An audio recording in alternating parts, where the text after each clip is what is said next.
I think there's only one candidate in the race who can prevent the Chinese from invading Taiwan, and that is Ching. Yeah. And the reason is because he believes in strength. He believes in making sure that Taiwan can't be invaded. The others are just trying to appease China, and a small appeasing the large never works.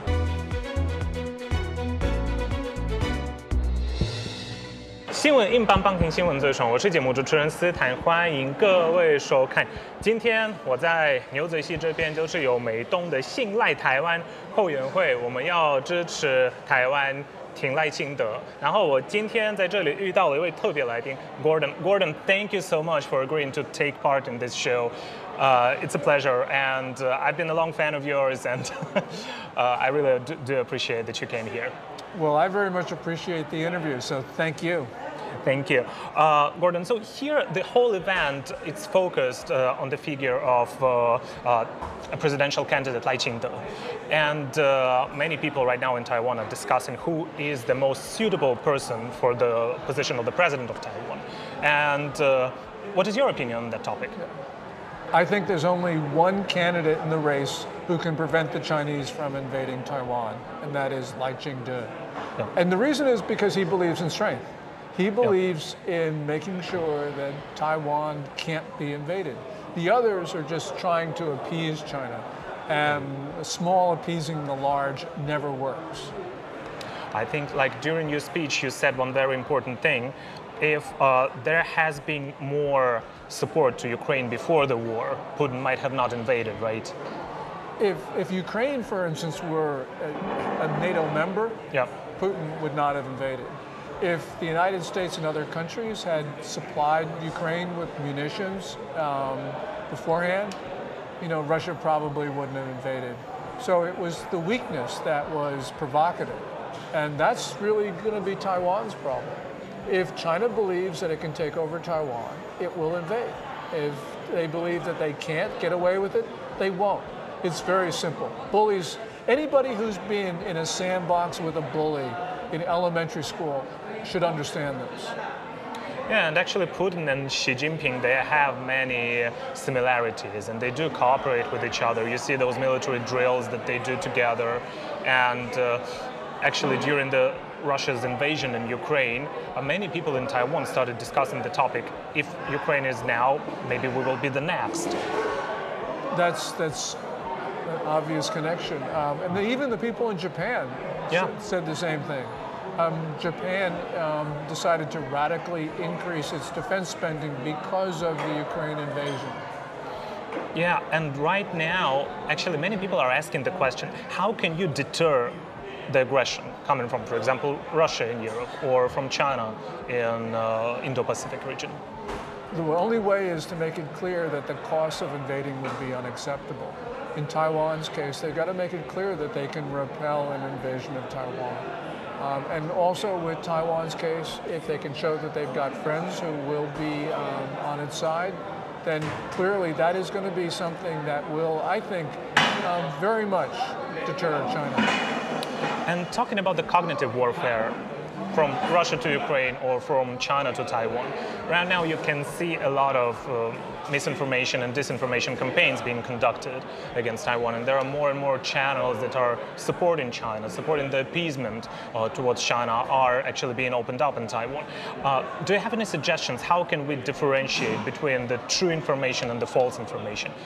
That's important because China is ramping up its political warfare against Taiwan. We saw that, for instance, with those stories circulating that Tsai Ing-wen had an escape plan and was going to leave at the first moment of an invasion. Zelensky was able to rally Ukraine because he would not leave. The United States even offered to extract him. He said, he didn't need a ride. He said, I'm staying.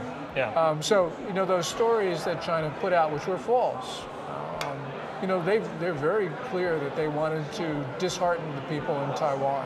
But how do you think, because there are many, for example, elderly people in Taiwan who receive such an information. For example, recently there has been a campaign when they got those information on online messaging apps.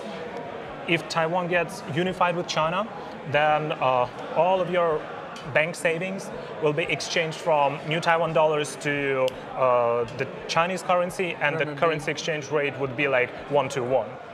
And some people believed in that. So I wanted to ask you, how do you differentiate and how do you find which information is true and which is false? Yeah. I mean, Taiwan's got a really difficult problem because it's being inundated. Yeah. And one way is to cut off, obviously, Chinese outlets. But the other thing to do is just to just rebut it as it occurs. And you have to continue to do that, because one of China's media strategies is it puts out stuff which is obviously false, but it believes that if it continues to do it, that repetition is going to make it credible. So you have to rebut it when it happens, and you have to continue to rebut it. And of course, you have to make sure that the media outlets are not owned by parties that are friendly to China.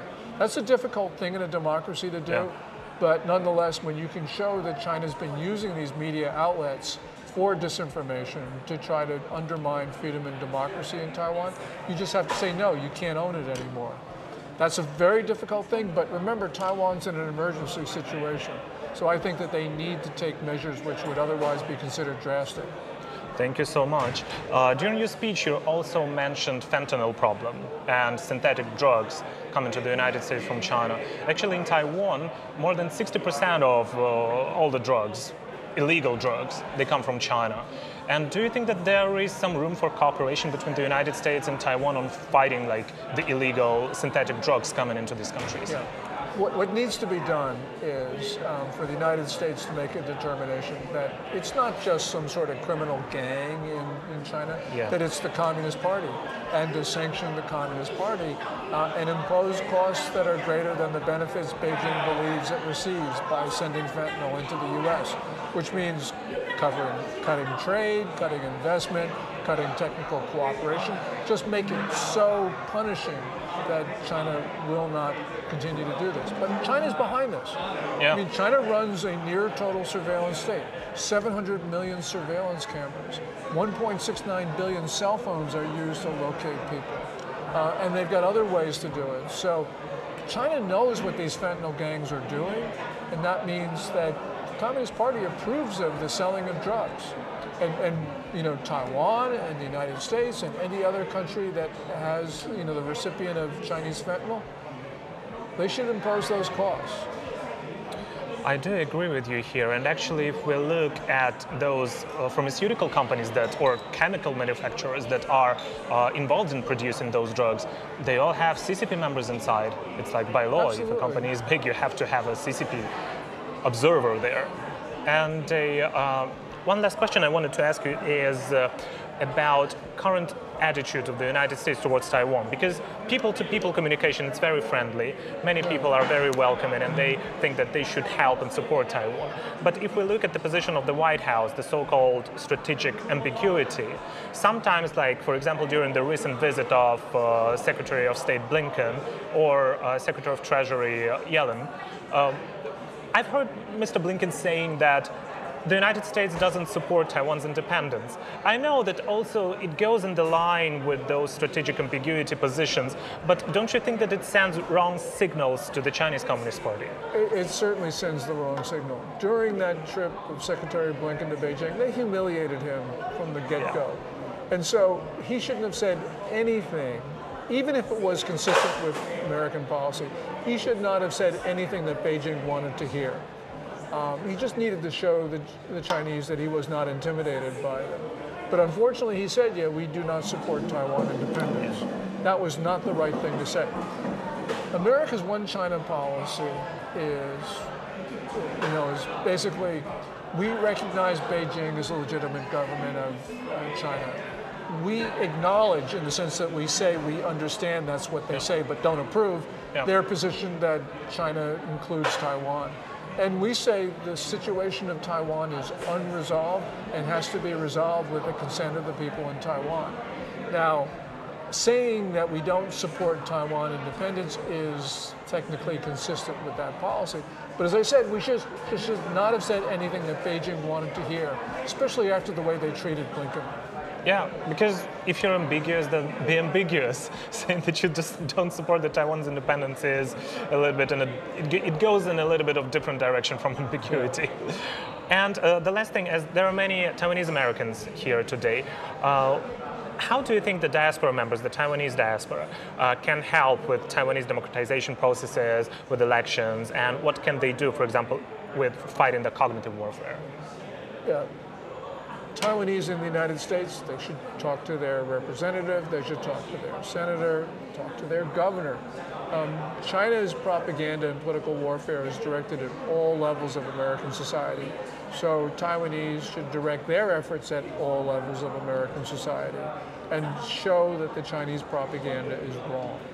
That means being as active as China is. That's going to be difficult for a smaller country, but it's absolutely essential because Taiwan is facing an existential crisis.